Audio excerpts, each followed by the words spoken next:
Welcome to Asset Recovery Ed, the podcast where strategy meets justice in the global pursuit of stolen assets. Hosted by Edward H. Davis Jr. of Secor Law, each episode delivers expert insight from the world of asset recovery. Whether you're a victim, an attorney, or an investigator, this is your go-to resource for navigating cross-border fraud. Let's get started. Hi, I'm Ed Davis. Welcome to the third episode of Asset Recovery Ed, where we focus on the relentless global pursuit of knowledge relating to asset recovery and pursuing fraudsters and corrupt actors. Today, we're talking about the importance of building an effective, multidisciplinary team with regard to asset recovery. Success in this field requires investigators, lawyers, financial experts, forensic accountants, and technologists working together.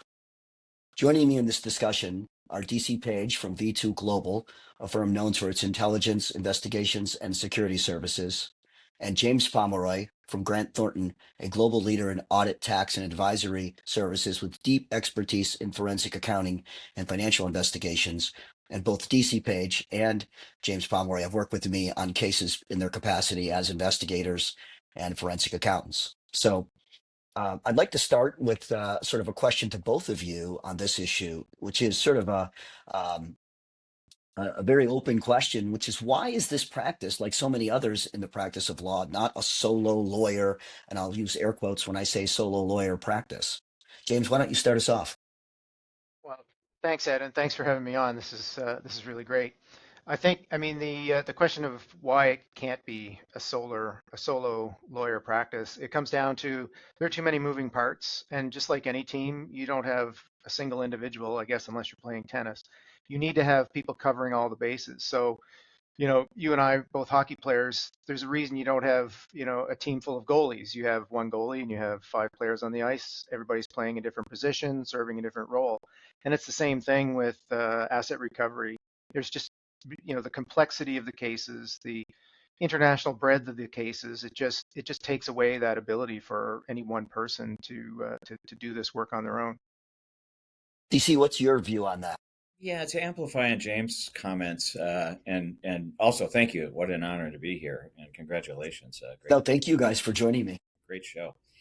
To amplify on James' point is that an asset trace exercise and investigating the predicate offenses such as fraud and the like, it requires multidisciplines, and one of the primary components of that is the multi-jurisdictional aspect of it.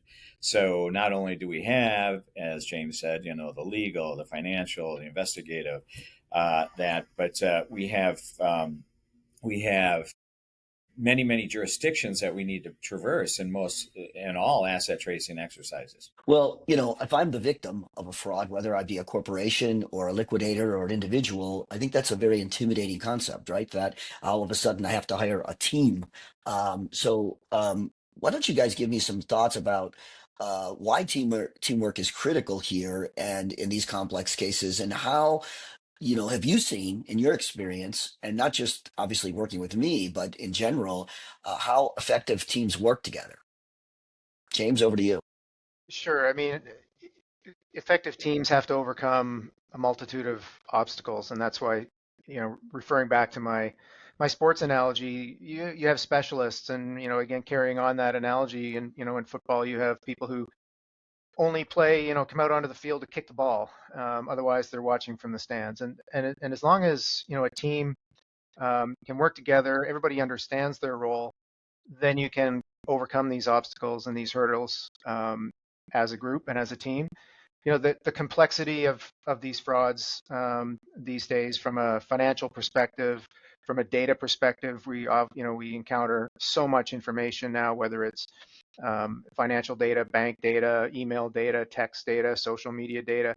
That takes a lot to come through, and even within those, the specialty, for example, of computer forensics or e-discovery, there are subspecialties in how you parse each of those different categories.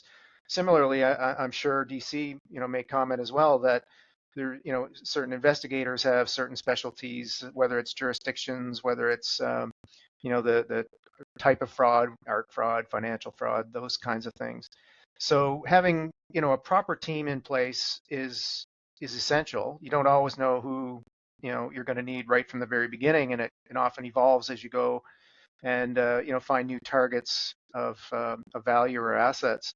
But it's critical that everybody sort of understands their role and collaborates and works together to avoid duplication, to avoid somebody who's not really trained or experienced in a particular area to overstep their comfort zone and get the entire case into trouble. Yeah, I think DC. Just to pick up on that, I think I like to say when we're on teams that we like everyone to check their egos at the door, right? I mean, everyone's an expert that's brought onto the team, and everyone is rightfully considers themselves an expert that is of global renown.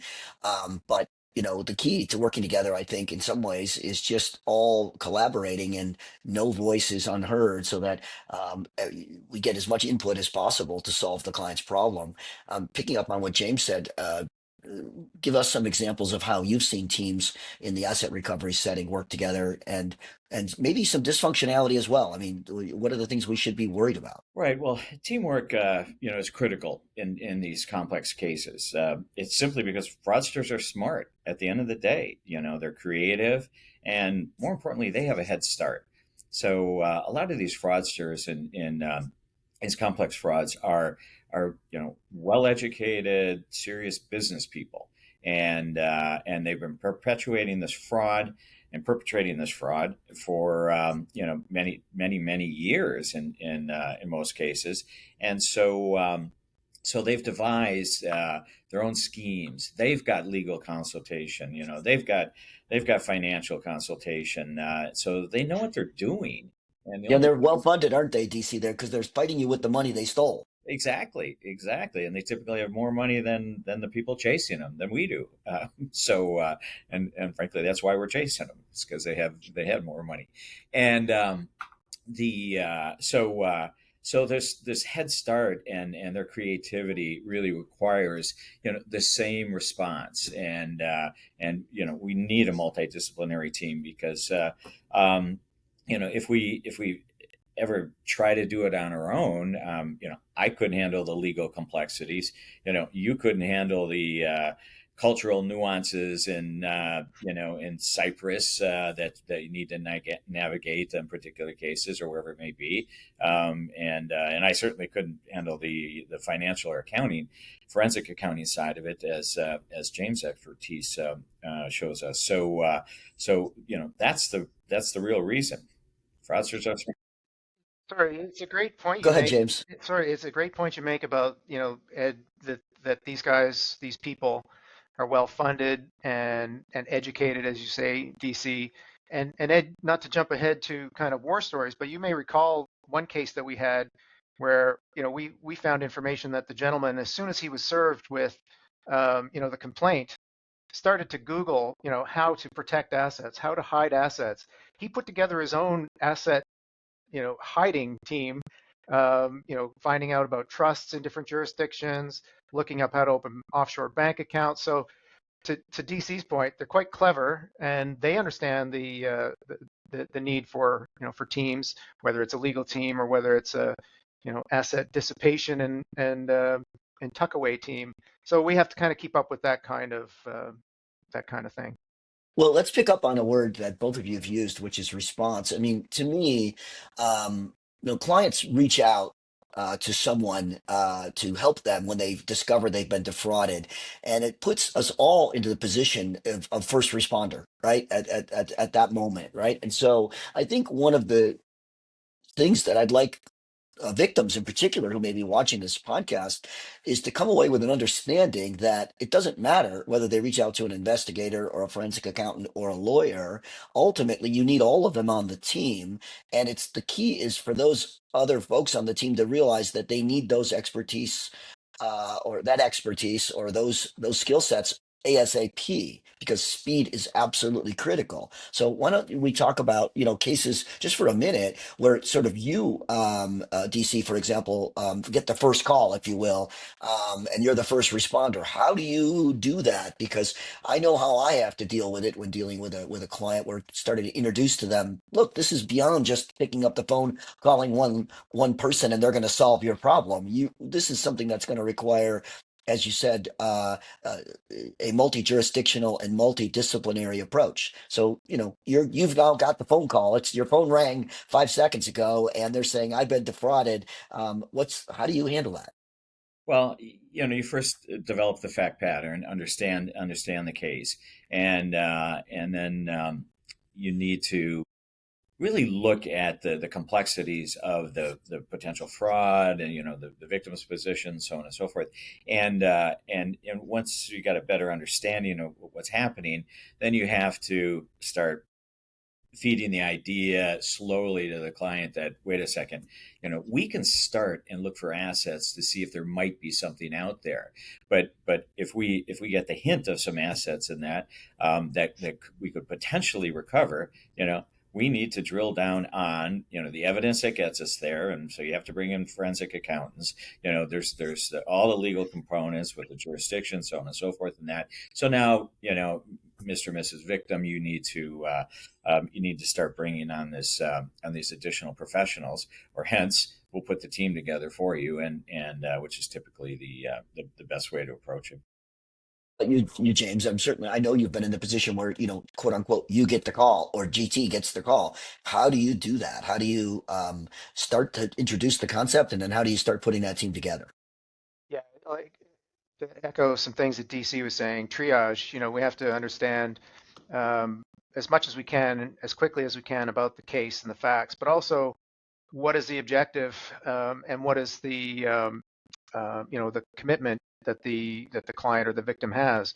Many times, they'll come to us with very little information, so very, no threads to pull on. When there are threads to pull on, we hand that over maybe to somebody like DC, or we can contact our own representatives in various jurisdictions to kind of get the lay of the land. But with nothing to go on, it makes things problematic. But when you do encounter somebody who's been involved in whether it's a massive fraud or some sort of financial manipulation, there typically is background and there is information to go on.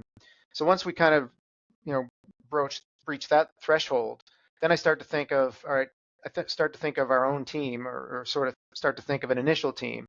And I like to think of an anchor, someone like yourself, Ed, who can kind of be the quarterback or the center point, and start to kind of pull in the moving parts in different jurisdictions as we move along.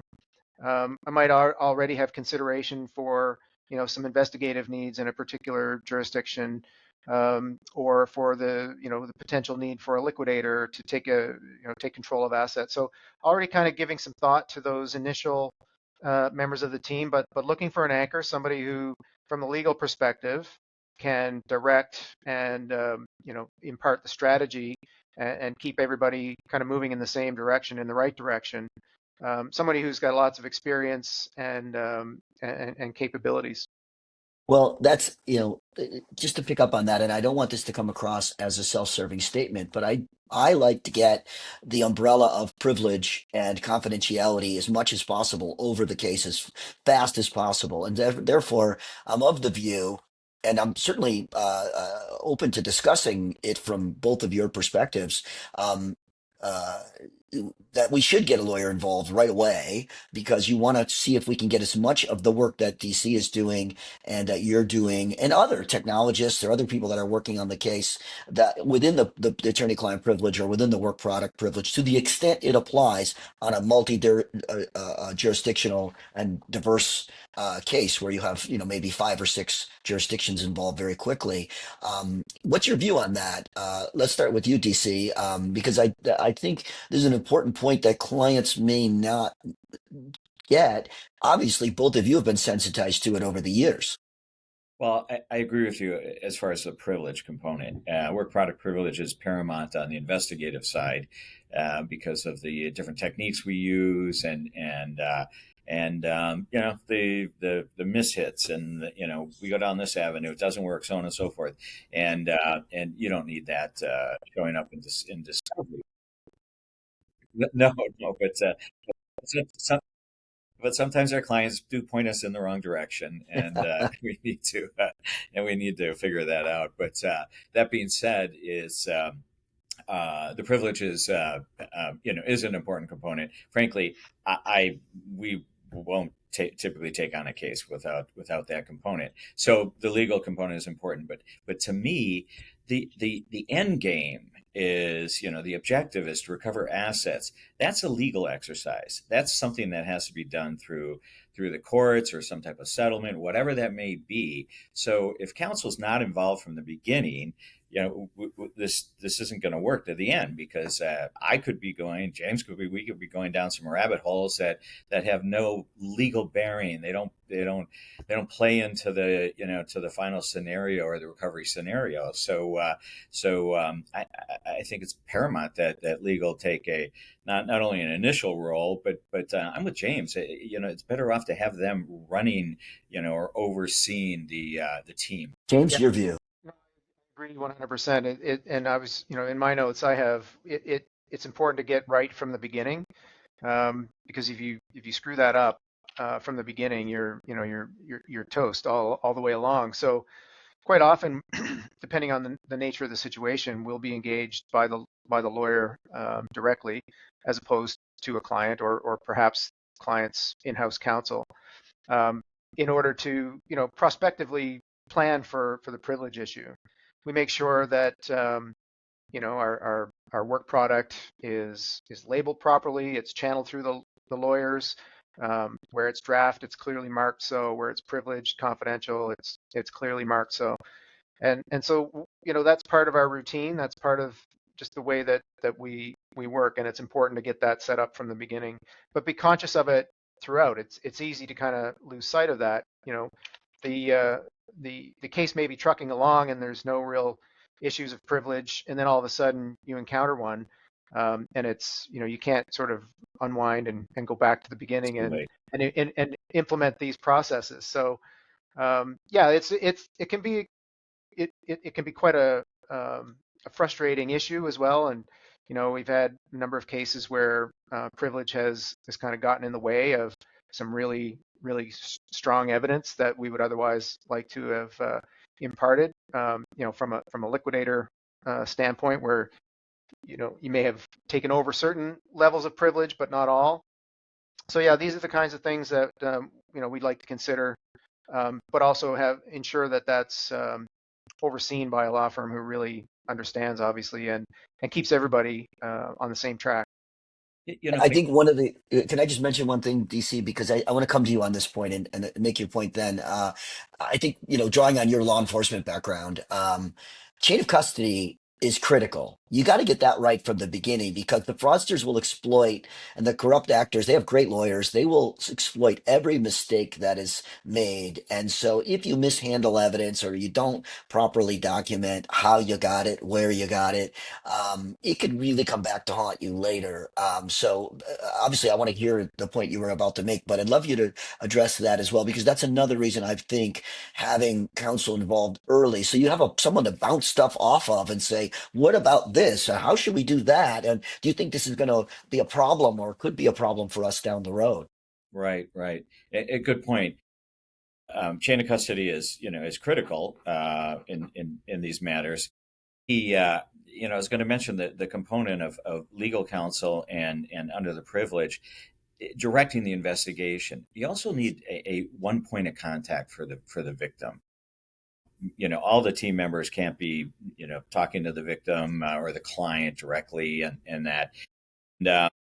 And those are, some candid conversations, and that should be done by counsel regardless. So it's absolutely protected. So it's just another reason why I think counsel should be the team leader and client contact. But to your point on Shane, it's it's a concept we're really familiar with, especially coming from law enforcement. I worked in the government forever, and the that's drilled in us constantly and constantly. So it's second nature to me. But not all investigators, not all forensic accountants, people All that lawyers. yeah, well, not a lawyer, exactly, and are familiar with it, and especially when you start moving off into other jurisdictions, those local investigators may have the best of intent, and you're just not they may not capture that evidence properly. And, we just had an issue is you're interviewing somebody. Do you tape the interview or don't you? And some investigators go, well, this is, it's the best way to recover, this interview. And, we got to talk about it. Let's, maybe we don't want every word on tape. And, they might not be explaining a complex issue correctly or as clearly as they could, and that could come back to bite you, because as you say, defense is going to be all over it. So there are those nuances, and chain of custody is absolutely critical. It also comes into play when we have this conversation from an investigative standpoint, the difference between intelligence and evidence. And you there's a lot of especially in international multi-jurisdictional cases, we as investigators develop intelligence, and that's not necessarily useful as evidence or to put in a pleading. So But it's a pointer. It points you somewhere, right? It's exactly, it's an information that points you somewhere. exactly, it's an investigative lead. It gets us somewhere, and it gets us to the next step, and then we utilize the investigative methods or techniques that are able to articulate a chain of custody. So it's critical, and again, Well, the legal component. let me sort of take you a slightly different direction. But back to where we were talking about, let's assume you're the first responder, you get the call. I think one of the things, in my 37 years now of being a lawyer and 30 focusing on representing victims of fraud, um, a fraud victim is no different than any other victim of any sort of tragedy, right? They go through a series of emotions, all very predictably. Initially, they're in a disbelief phase, and they simply can't believe it happened, and they're trying to figure out, what did I miss? How did I? Then they go through a self blame phase, like, oh, I'm such an idiot. How did I let this happen? And then they go through a phase of anger, which is very very difficult. And then hopefully you get them to that final phase of resolution. And we're all there. We've all worked and counseled victims on the front line. And I think one of the very difficult things is, how do you transfer that trust, right? How do you transfer that trust from the victim to someone else in the team? Whether it be to the forensic accountants, because they're going to have to work very closely with the forensic accountant and trust them and give them very difficult information, or the investigator, and give them, sensitive, maybe personal, sometimes embarrassing information. And then to the lawyer, of course, because they're the ones standing at the podium. And any one of us could be that person. So starting with you, James, I mean, what techniques have you used, or how have you felt, how have you been able to use the team concept to sort of transfer that trust? Great question, Ed, and it does come down to trust, and in now that's both from the uh, client to the to the investigative team or to the legal team, but also within the team. And so for if you're the central guiding law firm, and you need to have a forensic accountant or an investigator go speak with the client, you need to be able to vouch for that person. You need to be able to have trust in them yourself, so that you can you know um, put them in that position without any concern. And so, that comes from years of working together and relationships and that sort of thing. So I think once you've developed that trust within the team, it's a lot easier to impart that trust and sort of um, vouch for the person when you put them outside the circle, and you put them with it might be the client in one instance, it may be an opposing expert in another instance, but you have to have that trust and appreciation that the person that is now representing the team is going to uphold the same values and have the same level of expertise and seriousness when they're undertaking these roles. About UTC, I mean, I know you get a lot of these calls, and it is not an easy thing to sort of hand off a client. Not that you ever truly totally hand it off because you're still involved in the team, but what techniques have you used? Right. So you mentioned it. We many times we get into the real sensitive, personal, and embarrassing, whatever it is.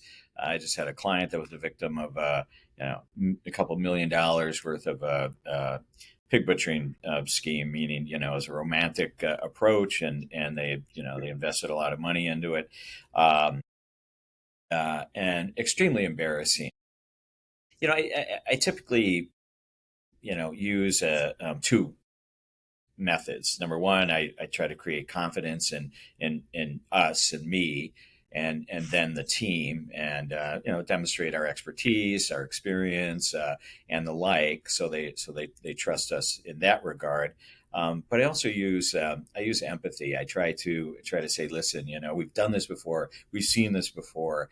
We understand it. We understand what you're going through, and I know it's difficult to talk about this, so on and so forth.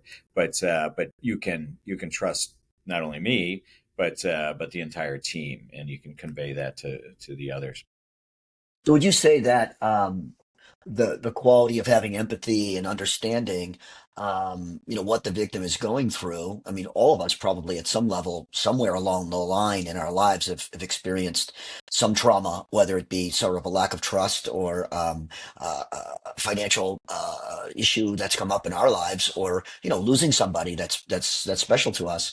I mean, do you think that is one of the qualities that you really need to have in the team? Um, and what other qualities are you guys looking for when you put the team together? Yeah, it's not as much as personal empathy. Like, I get it. It's happened to me also. It's just that we've been there before, Yeah. and Yeah. we've experienced this. Working on these matters. You're not the first, and by the way, you're not the worst. The clients always love to hear that. Well, somebody got beat for more than I did, and Yeah. Misery loves company kind of thing, right? exactly, exactly. So that, and in these situations, we use many of the techniques that we employ in our in interviews. It's reading the body language, understanding them. As James mentioned before, you got to really understand the facts, and then you'll see those entry points that will resound with them, and get you that connection you need.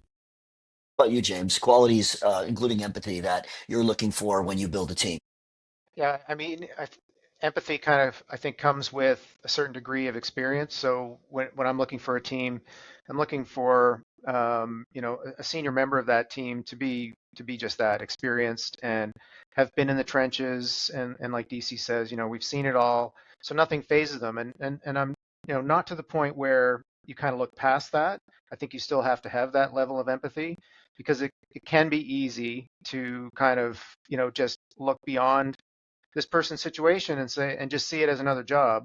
And you don't want that. You need somebody to be able to, you need to put yourself in their shoes. And so I would look for somebody on the team who has been in the trenches, has demonstrated empathy before, compassion, those kinds of things. Obviously, need to be very strong technically as well. And that strength of technical expertise helps to impart confidence as well in whether it's a victim or whichever third party that you're involved with. So that basket of qualities sort of puts a person in that situation where the victim or whomever can feel confident, can sort of quickly gain a sense of trust and just dive into the exercise and sort of put the emotions behind you and at least for temporarily and move forward with getting on with the job. I want to go in a slightly different direction, but picking up on from teams that work well together to switching just for a moment to teams that haven't worked well together, because I think clients need to understand it. And my personal experience is that it usually is someone's ego out of control, or someone who's economically trying to dominate the case because they want to make more money out of it. To be very candid and crass and transparent, and or sometimes it's the person the client wants to insert into the team because they're sort of a drag along, and and I've gotten to the point sort of in my career at this where I've gotten enough credibility, I hope, to say, look, I'm not going to put someone on the team that I'm not comfortable with. I'll work with your person as much as I can, but I want to work with someone who I know has been in the trenches, as you say, James. And what lessons sort of have you taken away or learned from teams where lack of coordination has caused problems, or where how to solve that issue so that the team keeps moving? You and I've been on teams in various countries where we've had that problem, and you and I as well, DC. So this is the icky part of what we do, but it has to be talked about because victims need to understand, and our colleagues in the field, those who have been doing it and those who are learning, who might be watching this podcast, how do you deal with that issue? It's not a fun one. It can be a very tricky one, and I mean, you mentioned egos at the beginning, and when you have a room full of alphas or a room full of very strong personalities, which this line of work, it requires a bit of a strong personality, especially on the legal side and the investigative side. We accountants can still sit behind our laptops punching away at the computer, but it, Not so sure I agree with that, but I hear you. so what I've seen in the past is kind of two ends of a spectrum. You get a room full of alphas and everybody wants to be over engaged and have their hands in every pie or their finger in every pie. And that leads to, a number of things, duplication of effort, added costs that don't belong there, and just people kind of getting in each other's way, and egos butting up against each other. So there's this, everybody wants to be the driver of the bus, but there can be only one. And I think you have to recognize and appreciate when it's, when your role is not necessarily to be the driver of the bus, and step back. So you're still contributing to the team, but you're not necessarily the coach or the star player, whatever the extension of that analogy is.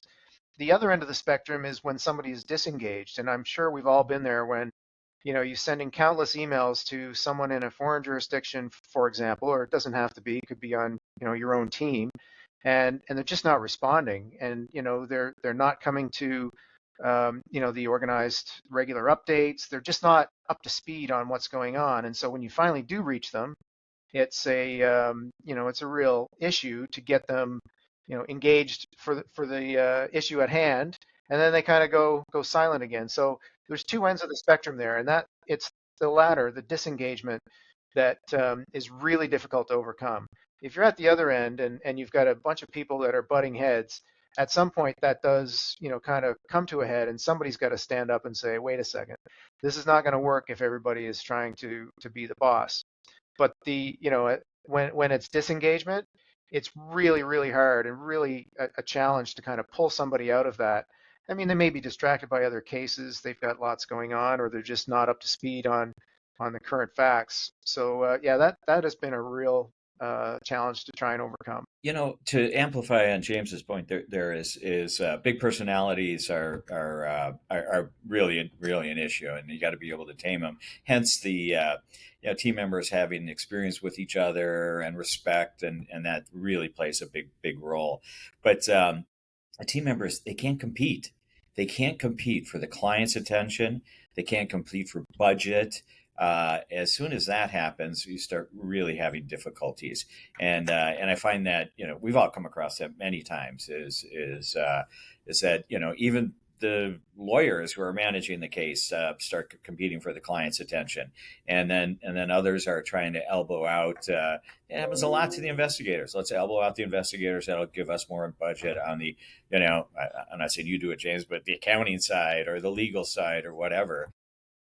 And that's just a big a big no-no in Yeah, particular. that could be managing the client as well. I mean, just to move, now toward talking about some cases, which we won't talk about by name, but anonymize. I mean, we had a case relatively recently where the client decided to go off on their own and speak to a newspaper and got quoted in a very harmful way because they didn't know the law. They didn't understand how that was going to come back and haunt us in the case. And we ultimately were unable to deliver on something that should have been a deliverable because we just kept getting hung up with that same quote over and over again by the client with regard to their motivation for why they were doing something. So I think, even clients can be that. It's like you said earlier, James, there's a lot of moving parts in these things.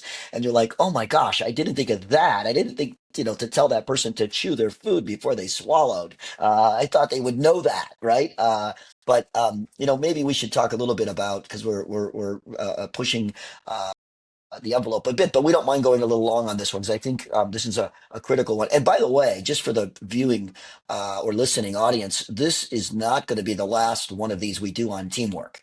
Teamwork, building that effective team, almost like a legal SEAL team or a legal Delta team, because it's really not a bus, in my view, where there's a driver per se. It's a team where you might need someone with a particular skill set to go out and do that, and then the other person do that, and all of it pulls together. And the best leaders of those teams make sure that everyone gets credit, right? I mean, they all get credit because even the person who's, there at midnight putting the staples in the documents and making sure the typos aren't there, everybody has to contribute. It's not like, any one person gets all the glory, nor should they, because it is a team effort. But let's talk about, just for a moment, we actually, the three of us worked on a case which I'll anonymize, but other than this, I'll anonymize it, but I'll say that it involved a particular person who had committed a fraud on a company, and then was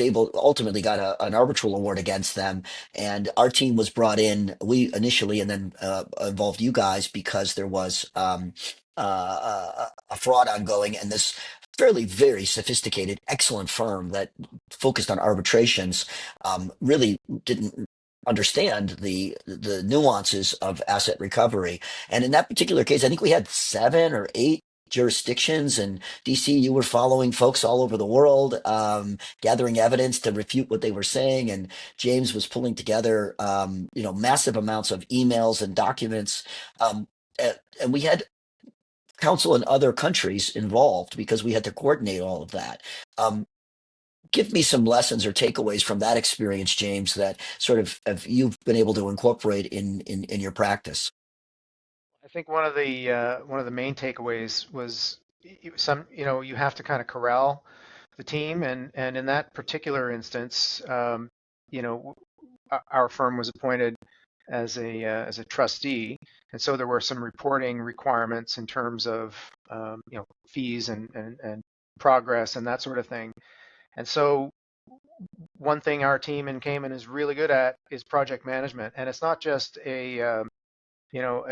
somebody who's not a practitioner. We actually have people on our team who, what we do is we'll dedicate an individual to be that person to coordinate, billings. So, for example, if you're reporting to the client or reporting to the court, it's more than just the trustees' fees in that particular case or the forensic accounting fees. It's everything, and it's a comprehensive look. So, just trying to keep everybody together, having a schedule for getting your billings in and getting that stuff all put together, but more from the actual work side of things, the case side of things. That same level of project management needs to be applied to what everybody's doing, and keeping everybody informed and having regular work stream updates, agreeing to work streams in advance, reporting on them, having everybody, or at least leads of work streams, come together is very important because it keeps you on track from a work stream perspective, and it also brings that information and centralizes it and distributes it out to the rest of the group. So that project management banner, if you will, can be applied to in a couple of ways, but it's very important for that dissemination of information and keeping work streams and targets, for frankly, on track. And we did that really well in that case. as you said, with 6 or 7 jurisdictions. There were a number of specific asset streams or value streams. They comprised different forms. There was value in trusts, there was value in tangible physical assets, value in real property, and each of those required a slightly different take. And so making sure that everybody was up to speed on each of those on a regular basis was very important. One of the struggles I think in managing these teams is that clients think that we get together for these coffee clatches and we're billing because all of us are sitting there billing. And my personal philosophy is too bad. You either accept that or move on and pick somebody else to run your team, because that is how the real magic happens, right? And so, having everyone there, including the investigators, they'll say, well, do we really need the investigators? I'm like, you don't know that they don't. And in that particular case, there were several instances, DC, where you were part of the team calls and meetings and you were like, wait a minute, hang on. We know this fact, or we didn't know how it fit into the whole picture, or I could get you that if you need it. Here's how I'm going to get it. And that happened over and over again. And I think it proved to me, not that I needed to be proved, it needed to be proved because I've used it before, but how having everyone there really creates some sort of very holistic approach to the case. Do you ascribe to that, and did you also experience that in that case and others? Well, yeah, I mean, I see it all the time, and even though we all have our unique and disciplines, the many times, at least on the investigative side, I've talked to James, and we're worried about some whatever small island in the Caribbean, and I'm struggling with something, and he goes, but I know somebody that's in that field, and blah blah blah, and just by coincidence, and then Absolutely. we're able to develop on that. Same things happened with you and the lawyers, and yeah, that collaboration is paramount. I mean, from an investigative standpoint, I mean, we add, we bring to the mix the open source intelligence investigation, the human intelligence side of it. So the on the ground field work. We do, the analytical side from an investigative standpoint, link analysis and things like that. I think one of the more important issues or items that we bring to that is typically we're using former law enforcement, and then a lot of cases need collaboration with law enforcement. Many times to get information, see what law enforcement in a particular jurisdiction knows about our target, knows about our situation, knows about this person, potential witness. Or there may be a parallel criminal action that's necessary, required, or already in place. But I think one of the most important things that we bring to the table and to the team are efficiencies. Investigators create a lot of efficiencies, and talking about cases, another case which I bring up quite often in these forums is the if there's an issue in a new jurisdiction, and to domesticate the lawsuit and or judgment, can cost hundreds and hundreds and hundreds of thousands of dollars, if not $1 million, and sending the investigative team in there ahead of time to develop the information, witnesses, talk to people before you depose them. In this particular matter, we were in Spain, and through some sourcing, we were able to identify that a key witness and affiant in the for the other side, for adversaries, was actually getting paid off, and we were able to Remember that case? Yeah, we were able to establish that. And the sidelight to get to the end story is we were able to monitor that while you and your team took the lawsuit and domesticated in that jurisdiction. And by the time you did, and then you got discovery and served the bank, it was the most horrific Friday afternoon I ever had in my life, because you called me and you said, well, we went there, the bank responded, and they said there's no such account. And I said, we've been looking at this account for a year. And there was and then your tenacity kicked in. We were able to we actually sent an investigator out to the bank, deposited 100 euros into the bank account, and then the bank account number came up. You were able to go back into court and show the judge, who got quite upset upset, if I recall right, Yes. over that situation. Both in Spain and in the United States, the judges got upset because they've been lied to, overtly lied to by counsel in that case, which, is unforgivable. And, in the end, one of the qualities you have to look for in a team is the team that's willing to, be truthful and be transparent. But obviously, you have guile and try to get to the answers. And you're chasing a slippery eel or a slippery pig, if you will. And sometimes with fraudsters, I always say that to judges, we're in a dark room or looking for the light switch. All we're asking for you to do is give us a pen light so we could find the light switch. That's all we need. And sometimes, and so, the way that we do that is by taking bits and bobs, bits and pieces of intelligence and forensic work and showing the judge there's a real picture here. We don't have all the pieces yet, but there's a real picture here because the fraudster doesn't want the victim to have all that information. So, look, I want to close on the following point. If you can sort of limit your comments to 20 or 30 seconds, what's the future of teams, and what pieces of teams are going to be coming into play in the future that maybe haven't been featured up till now? Obviously, the core team, and that's why you guys are on this call, is legal, investigative, and forensic. Those are the core disciplines that every single asset team has to have. But what other things do you see being bolted on or added to teams that could be really, really helpful and critical in the future, James? Technology is the short answer, and it's AI, it's crypto, and those types of those avenues. And I know that I'm sure DC's firm is adding resources and skills. I know that we are. It's happening so fast and so quick that it's difficult to keep up with. But it's definitely a transitional time, and how we take advantage of those resources is going to streamline this process. I think in the future. Yeah, I agree. The soup du jour is AI, and in the early days, we as investigators weren't using it as much because it's not a good tool to go out and find information because there's just so much garbage out there, and it grabs everything.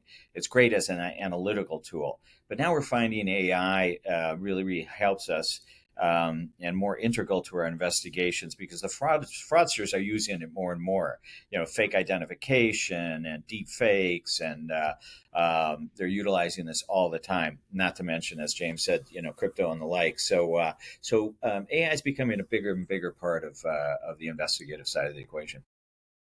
Well, with that, I'd like to thank you, DC Page of V2 Global, and you, James Pomeroy of Grant Thornton. I'd like to thank our audience for the time that they've committed to listening to this and watching this podcast. Until next time, this is Ed Davis of Secure Law, where we're committed to the relentless global pursuit of fraudsters and corrupt actors. And I'll see you very soon on the next episode of Asset Recovery Ed.